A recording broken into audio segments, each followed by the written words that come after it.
Thanks again for joining today's session.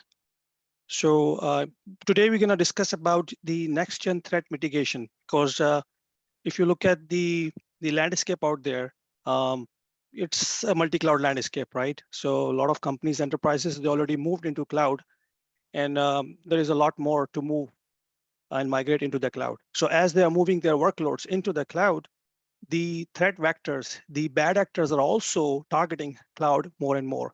And this is exactly what we're going to discuss with our intelligent cloud networking platform, how we are solving those challenges or threats for the enterprises. So when you are deploying your workloads into the cloud, your crown jewel applications are sitting in VPCs or VNets, in AWS, in Azure, GCP, Alibaba, OCI, doesn't really matter, whatever the cloud is.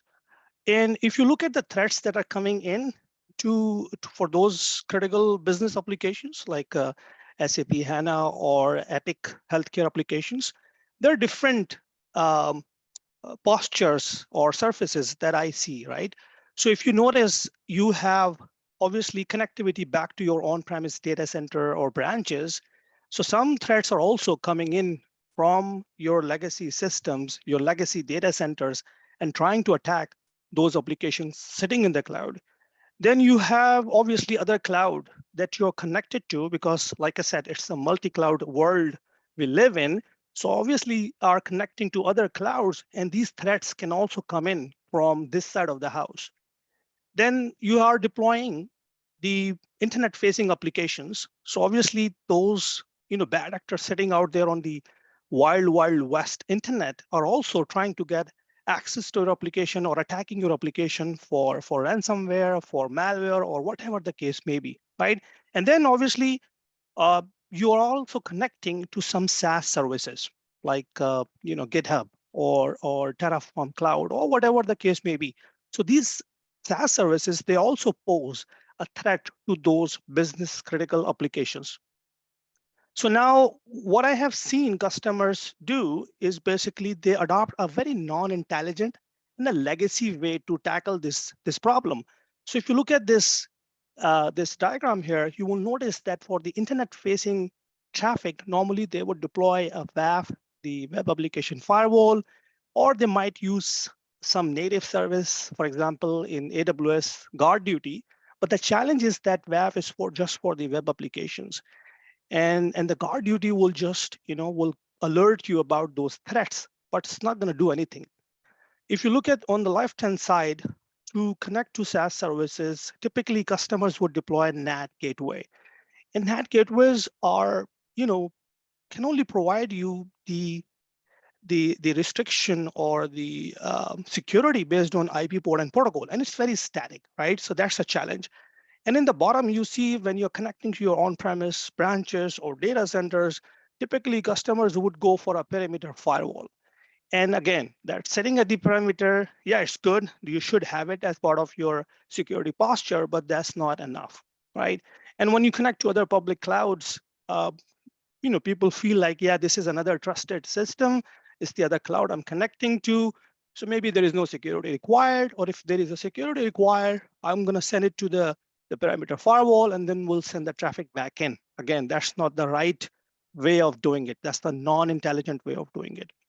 So what is the intelligent and next-gen way to tackle this serious problem, these threats happening in the cloud for your crown jewel applications? So what you need is basically a consistent multi-cloud networking platform, right? That's number one. Second, and the most important thing is the visibility and control, right? Because a lot of time you don't even know what is happening in the cloud. You deploy these cloud native services and they act like a black box because they don't give you the visibility and control that you use in the on-premise world, right? For example, you use advanced BGP knobs, you had complete visibility into the flows going into your different servers and systems and whatnot, and you basically lose that control and visibility when you go into the cloud. And then third thing, which is I'm going to be the main focal point for this discussion today, is the embedded security. a consistent and embedded security model, because we believe that when your data is in motion from one place to another place, it must be protected, it must be secure. So the security has to be part of your data plane, your networking plane.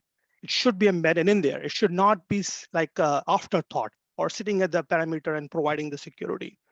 And the last but not the least is the multi-cloud consistent automation, because we know that still these problems or threats are actually happening due to human errors and whatnot. So what you need is a consistent multi-cloud automation framework, which can allow you to build those automation scripts and rules so that you can apply them consistently across multiple clouds, right? It's not like you're building something in AWS with CloudFormation, something else with the PowerShell, and you're expecting it to work cohesively. No, that's not the case. So you need a platform, and the beauty is, and the good news is that Aviatrix intelligent cloud networking platform is built just to tackle those issues that I mentioned before, right? So when you look at the intelligent cloud networking platform and its attribute, it starts from the controller that provides you the control and management plane, right? It gives you this programmable intent that you can program into this Aviatrix controller, and then this intent is going to be pushed to the smart data plane that we have here, right? So this smart data plane will provide you the intelligent telemetry. It's a multi-cloud networking data plane. Security is embedded in the data plane, and it's giving you all the feedback about what's happening in the network, through this product we have called Copilot, right? Which is providing you this operational visibility and the threat and compliance and the governance that you need in order to avoid or protect all those threats, right? So when you put this in a software architecture, this is exactly what it looks like. It starts from this control and management plane, the controller that you can directly deploy from the cloud CSP marketplace. So you log into AWS, Azure, or GCP, you will find Aviatrix controller. You deploy the Aviatrix controller as an EC2 instance or a virtual machine. Okay, very important, because Aviatrix platform is not a SaaS. It's not another black box. When you deploy this data plane, the control plane, and the automation plane is deployed under your AWS accounts, your Microsoft subscription, and your GCP projects. So you're not shipping your data to some SaaS or NAS provider to provide these networking and security services, right? So this is the controller you deploy. And after you deploy this controller, it will provide you this SaaS-like experience so that when you program your intent, we will take care of everything for you. So we'll deploy the gateways based on the intent, based on the requirement, based on the use cases. The embedded security, the security is part of it. You don't have to configure anything. It just comes by default with the data plane, and then we'll take action based on what's happening in your network through this smart and intelligent data plane that sees everything and it controls everything, right? And then we also have these extensions or a framework to talk to third-party services, for example, Palo Alto VM series, where you can extend the security posture by deploying or implementing VM series provides next generation firewall services, which is very important, right? So everything I said is extremely important. It's a layered security model, defense in depth. That's what you need to remember.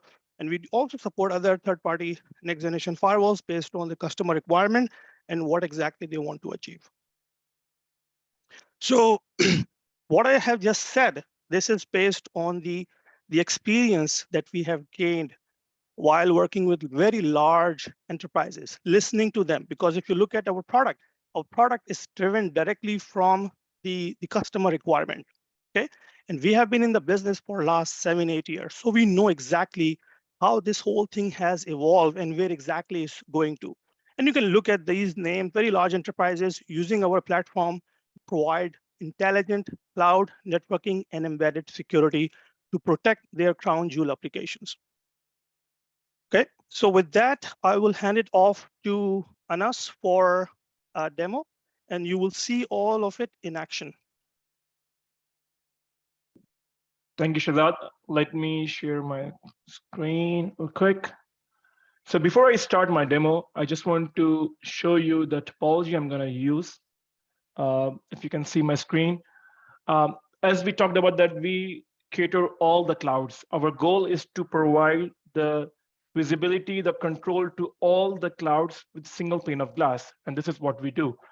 So in my demo, I have this topology where I have multiple applications running in different clouds. You can see over here, I have some applications running in Azure, AWS, GCP. And then we are controlling all the orchestration and everything through our intelligent control plane and data plane. So this is the topology. And then let me show you our Aviatrix Copilot.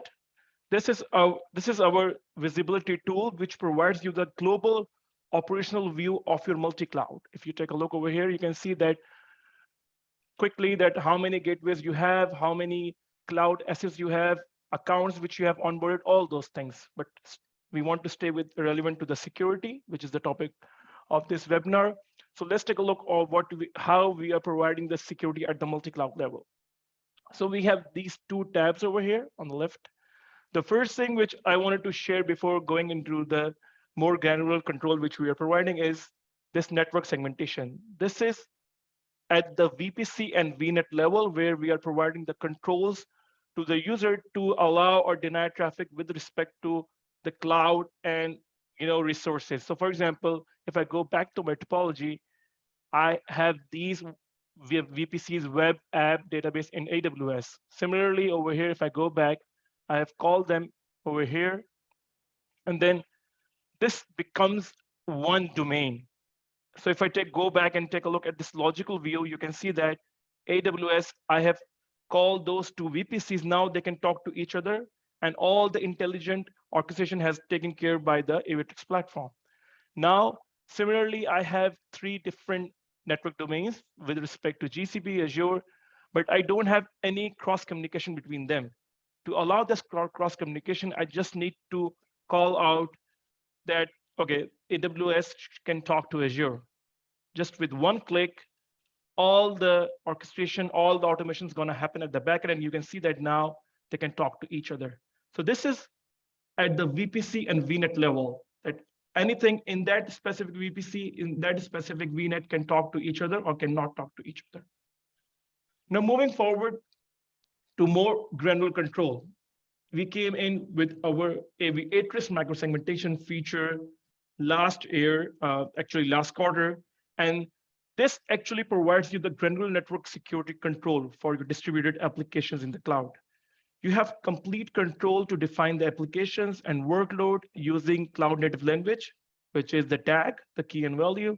It can be for a single host, it can be for thousands of hosts across the multi-cloud. It doesn't matter. The best thing which we provide is the distributed enforcement close to where the application sits. So there are two main components over here. One is the app domain, and the second is the policy itself. The app domain let you configure the resources which need a set of control, the similar set of control. For example, all the instances with that specific tag can talk to this specific destination. So we have this options over here. So let me go over real quick. We have three different types over here. We have virtual machine, subnet, and VPC for which you can configure your app domain. If I click on virtual machine, I'm going to see all the key which you have configured as a tag. So in cloud, you configure a key and a value.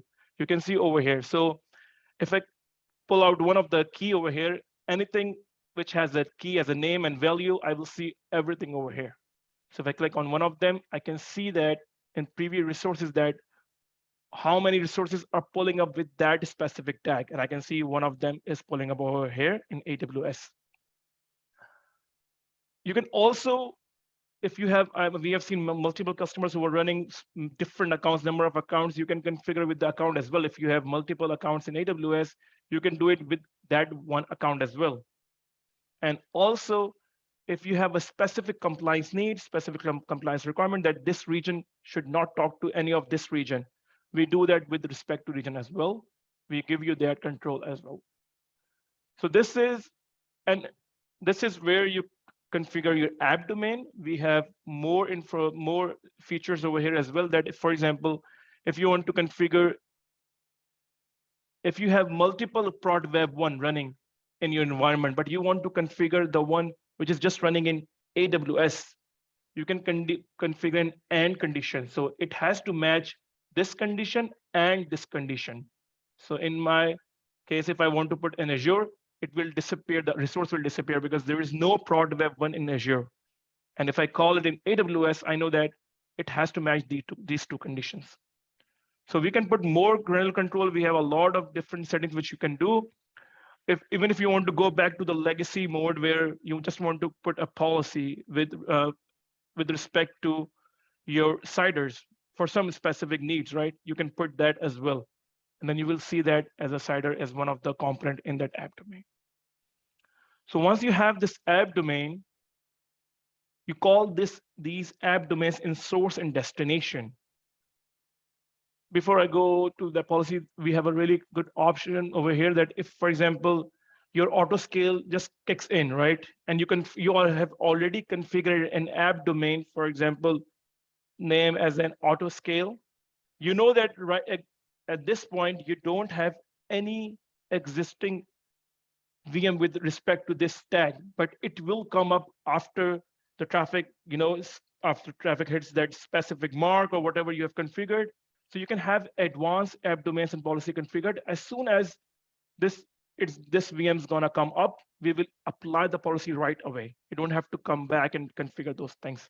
And this is a configurable option where you can configure as minimum as 1 minute, where it's going to do it automatically and fetch all the resources from all the cloud providers. And also you can do it over here. You can do it automatically, and you can also do it manually over here as well. Moving on to, once we have those app domains, now we want to configure a policy to enforce that app domains. We have this simple, all the people who are familiar with the firewalls and all those things, we are providing the same context and everything, so there is no new learning. So you can configure a name over here, and then you call out those app domains you configured. It can have multiple matches to that app domain. You just call that in the source and destination, and then we allow you to configure the policy allow and deny. We allow you to take out logging as well. And also, if you have specific ports, we allow you to put a specific port and ranges as well. And then if you have a lot of rules to deal with, then we provide this accessibility as well, that you can try to put it where you want it, because the policy works in top to bottom fashion. So whatever is on top has the highest priority. So I have a quick recorded demo. I wanted to make sure that it is up and running. So let me just open it, and then we can go use case real quick.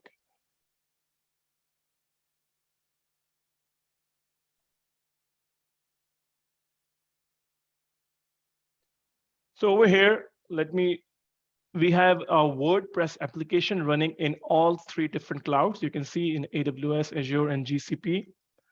And we want to allow a connection from these applications to this WordPress database, which is hosted in AWS.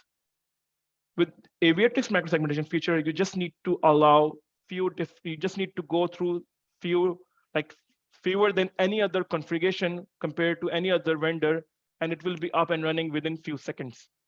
So if you take a look over here, I'm going in the microsegmentation column over here. I'm trying to configure the app domain. I just put the WordPress, and I'm putting the name as WordPress. And you can see that as soon as I put WordPress, it's pulling all the information which has that tag. So it's showing AWS, GCP, Azure. And for the destination, we're going to configure a database.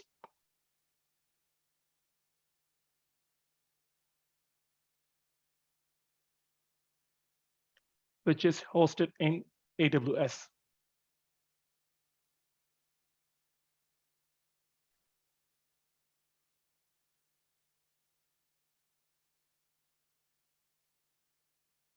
And to make it more granular, more controlled, what we are saying is that this application is only accessible for internal employees, which means that I'm using a jump server to access that application, which is configured over here.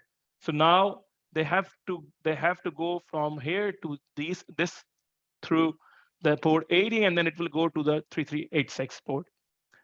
So this is what I'm configuring. I'm configuring another jump host as an app domain, which will allow the connection to that application.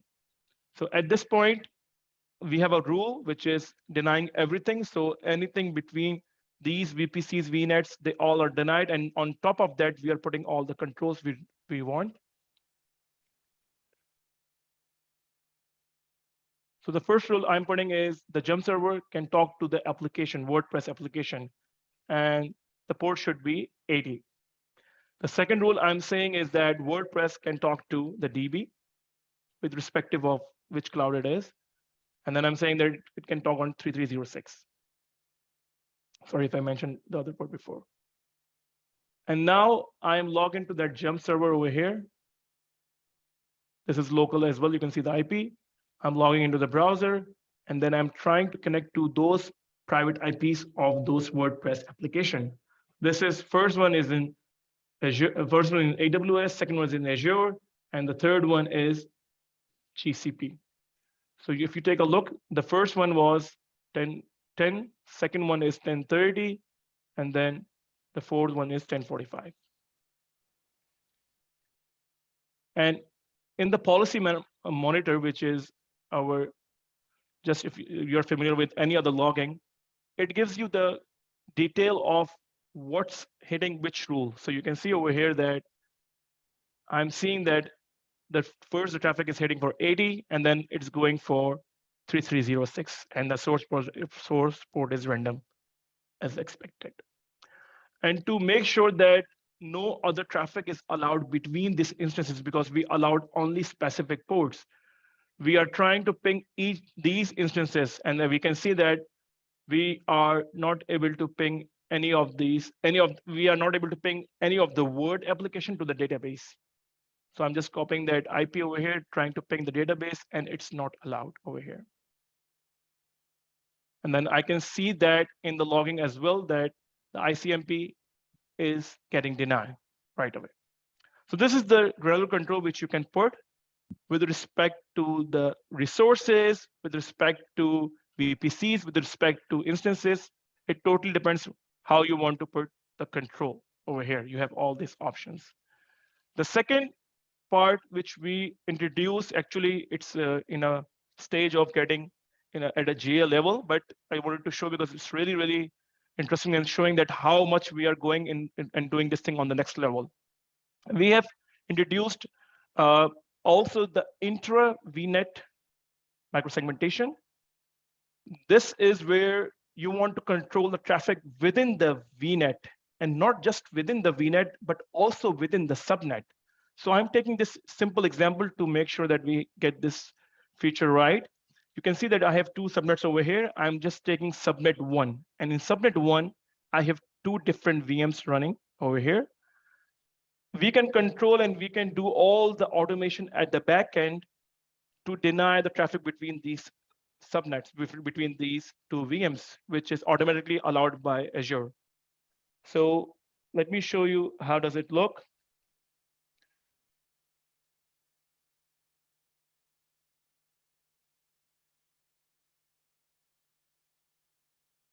So the best thing is the flow is same. You don't need to learn anything. You don't need to do anything from the Aviatrix platform. You just need to enable this option over here that at which VNet you want to enable this option. And then once you enable this option, we will do all the intelligent orchestration at the back end. And then once you have this thing, you just need to configure the same way as you did for other VMs in the last example. I'm just configuring dev VM1 and dev VM2 over here in app domains. And you can see over here, it's in Azure. Similarly to what I did with the jump server, I'm saying that Azure Bastion can access my dev1, v1, VM1, and dev VM2. So I'm just putting Azure Bastion as source and destination at these two VMs so that I can access on my UI. I'm going to show you how. And then the second policy is to configure a rule between these two VMs and deny the traffic between them.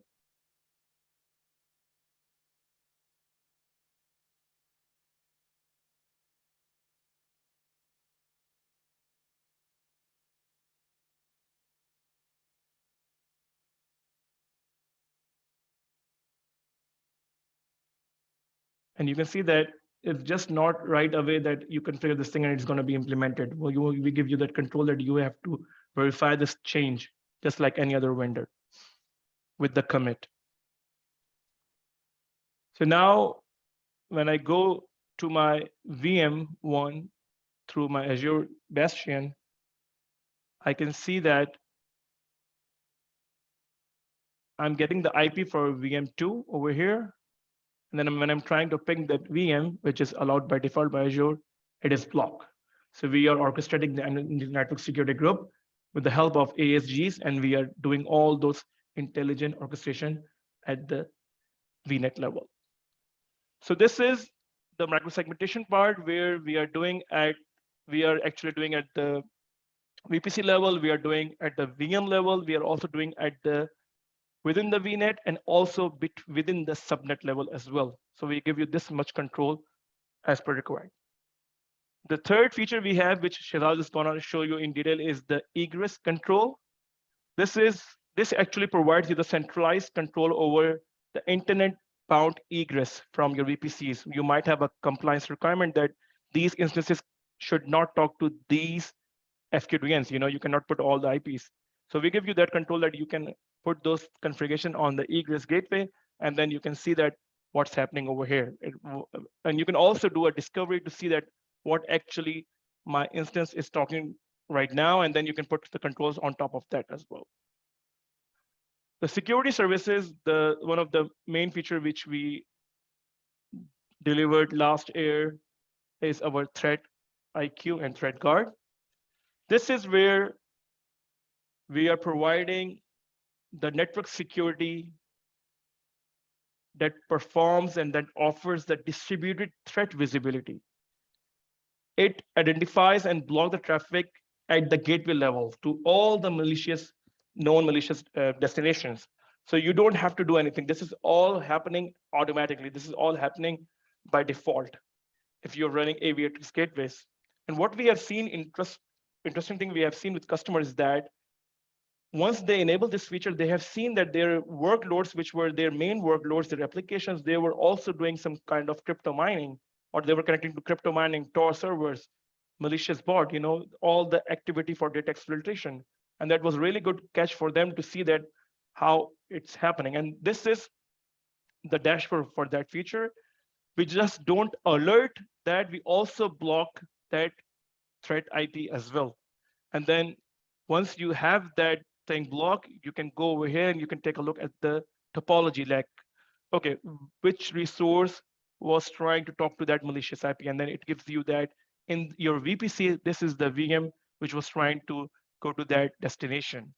And then also we give you the threat summary, that what was actually happening, what was the IP.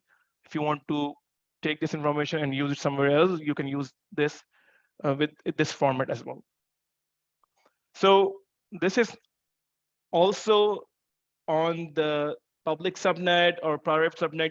It's not just coming from outside. We also do the east and west as well, which is the main thing which we really force on: the microsegmentation, the ThreatIQ. And I have a quick demo as well, which I tried to do it by myself. Let me show you real quick.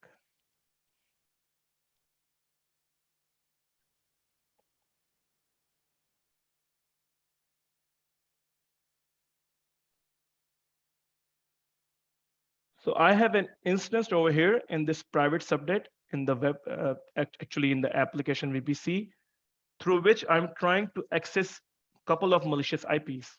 And just to show you that on the fly, how we see that thing and block it right away and put rules on the gateway, that is really impressive with respect to this feature. So this is my instance. I'm trying to SSM to that instance, as you guys know, for the private instance. And then I'm trying to run the curl just to those malicious IPs over here.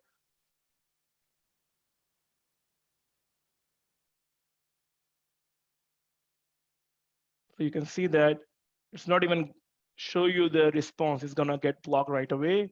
Similarly, I tried two to make sure that we are doing it not just for one. And then you can see over here that before this, I didn't run anything and I was just doing for that specific time frame you can see over here. And then I can see right away as I refresh the browser, I can see all the activities with respect to threat severity, with respect to threat classification, what are the IPs. I can see the location, which is showing in the map. And then also I can see the details over here about the attack, that the severity is a medium or is a high, is a malicious attack or not. And then going on the threat card, which actually is applying the action, not just alerting you, but also applying the action, I can see that which gateways, Aviatrix gateways it used, or the data plane it used to go out. And on those gateways, I can see that the rules are already applied. And then you can see that how many rules are applied to which gateways, the path it took. And then you can see over here in detail that anything coming from this IP to that source and destination should be blocked right away. So this is which we are doing on the fly without customers or users doing anything with respect to the malicious IPs. Now let me go back to the Copilot. And now we have this anomaly detection feature, which is actually continuously, fingerprinting your workloads and network traffic. And then it creates a baseline and you have to configure a specific time, that how much time you need to learn. So basically what we are doing is we are learning your traffic pattern. We are learning that with this amount of learning time, we got to know that this is the baseline for your traffic. In the morning, I see this much traffic with these to these ports. And then in the evening, the traffic cool down. So that baseline, we understand that baseline, and then we create a model on that. And then as soon as we see any deviation on that, we provide you the alert that, for example, I would on my setup, I wasn't running a lot of traffic, but for this demo, I was trying to do a lot of different things. And then I can see those anomalies over here that before that you were not doing anything. And then I can see that there is an increase in metrics, like there's different ingress ports.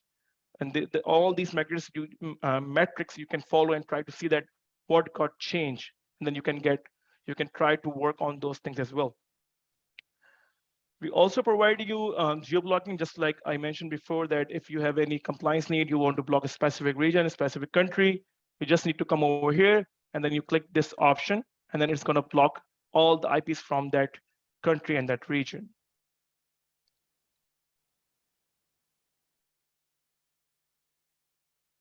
This is all, Shahzad, I wanted to present. Great, thanks, Anas. So let me take the control back. So really powerful platform and the features that we provide for you guys. So let me take you back to my presentation. Can you guys see it? Yes, we can see it. Okay, cool. Yeah, so we discussed about the embedded network segmentation, which actually allows you to create these policies to mitigate those threats. So let's say if you have SAP HANA application deployed in your VPC, and you want to make sure that this SAP HANA has access only to shared services, but no one else can get access to this SAP HANA VPC. You can create these policies. And the beauty is that when you create these policies, they're applied across the board, across multiple clouds. And in fact, you can extend these policies to your on-premise data centers and your on-premise branches as well, right? So it's very flexible, it's multi-cloud aware, multi-cloud enabled part of your data plane. So that's one way of mitigating those threats. Then we also discuss, going even further down the road, where we are saying that, okay, what about, I want to create those policies based on different, CSP tags and across the board.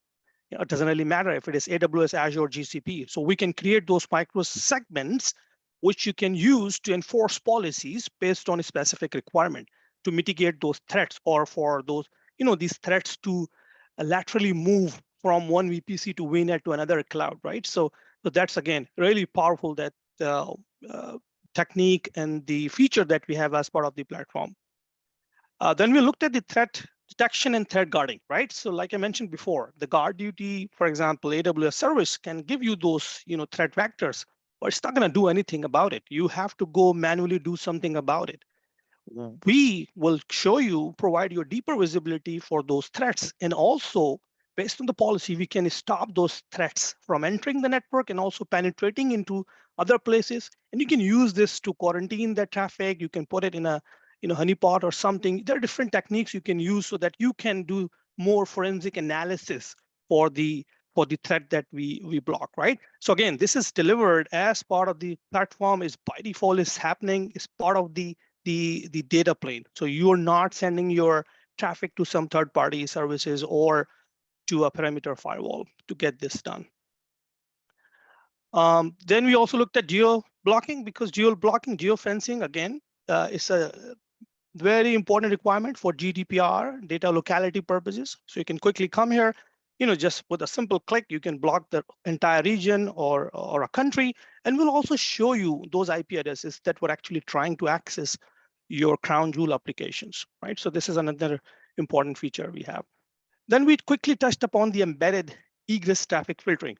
If you recall, in the beginning, I mentioned about the NAT gateway. Some customers would use NAT gateway or squid proxy type services so that they can create these zero trust policies, or the policies that are allowed to go out, or for the traffic to go out towards github.com or some other SaaS type services. Here, what we are saying that that's not enough, because those IP addresses are based on IP port and protocol.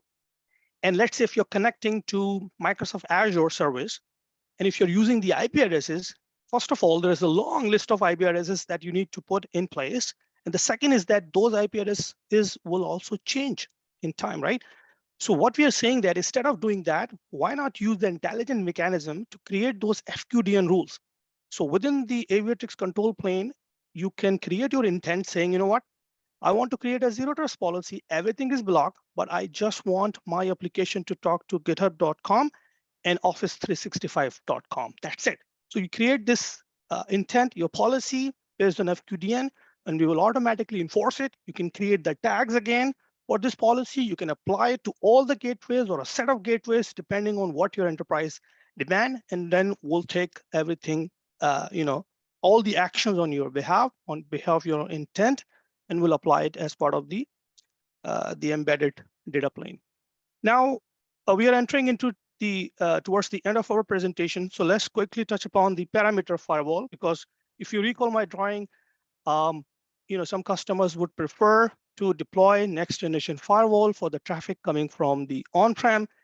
So what do we provide in that, right? So if you are not using the Aviatrix platform, the challenge what I see customers would do is they will put their firewall still in the on-premise data center, and they will send all the traffic from a VPC to this on-premise firewall and bring the traffic back in, right? So two VPCs sitting next to each other, they're still creating this hairpin effect, which is adding the latency, and also you're paying for the extra egress charges to go back to the on-prem, right? So that's not the right way to do it, right? So what we recommend our customers to do is actually deploy these next generation firewalls or VM series in the cloud, right?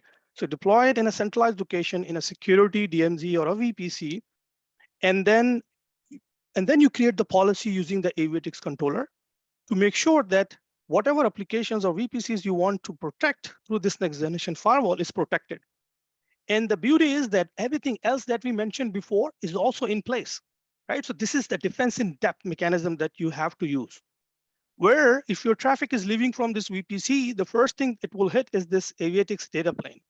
So if it's some malicious traffic, we're going to stop it, we're going to block it, right? But for some reason, if it passes through this, then you're entering into this security DMZ where VM series is going to do deep packet inspection and will block the traffic, right? So that's how we are creating multiple layers of defense and giving you this peace of mind to mitigate those threats, right? And with the Aviatrix controller and with the Aviatrix platform, the beauty is that you can deploy these VM series directly from the controller. You can write the Terraform, right? The Terraform will deploy the virtual machine, the VM series. It will create the policy. It will block the traffic. And also make sure that if the traffic is going towards the internet, it's blocked. Coming from the internet, ingress traffic, it's blocked, or going through the firewall. Or if you have the on-premise data center sending the traffic back in, it's basically protected by these VM series next generation firewall. So all automated. You get the maximum throughput performance because we are not using any IPsec. It's all active, right? It's not active as standby where you're paying for the VM series virtual machine, but you're not using it. No, that's not the case here. With our platform, it's all automatic. You don't need to configure any source net, right? And that's how you actually get the visibility and the control that you need. And this is, again, multi-cloud solution. So you write the script once or the Terraform once, and then you can just apply it across the board. Okay, so now what we discussed, what do you need as a success recipe to mitigate those threats in the intelligent way is number one, you need to utilize or leverage Aviatrix intelligent network control and data plane, which provides you this programmable intent zero trust policy options to enforce the policy for your crown jewel applications. With this intelligent network, you have total control and visibility. You have multi-cloud networking and the multi-cloud automation at your disposal. And the security, like we said, is a part and parcel of our data plane. Is there. You have a number of different options, network segmentation. We discussed micro-segmentation, threat guard, egress control, a lot of other features that we discussed during the demo. And last but not the least, always think about the layered security approach, defense in depth. Yes, you need to use Aviatrix, but also make sure you have the other security services in place. For example, the VM series next generation firewall, you need to have WAF, ALBs.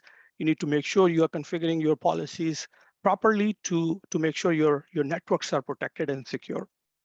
Okay, so where do you need to go from here? So obviously, a lot of things we discussed. If you want to know more about what we discussed here, if you want to touch and feel it, come to our training, which is called the ACE Certified Engineering Training, where you can do all these labs hands-on yourself. You can deploy, you can configure, go take a look. If you want to contact us to discuss your specific need, a design that you are going to put in place, please send us email at info@aviatrix.com. And then you have a lot of resources and videos and blogs and documentation to help you achieve the threat mitigation or security for your enterprise. Right? With that, thanks a lot. Thanks again for joining.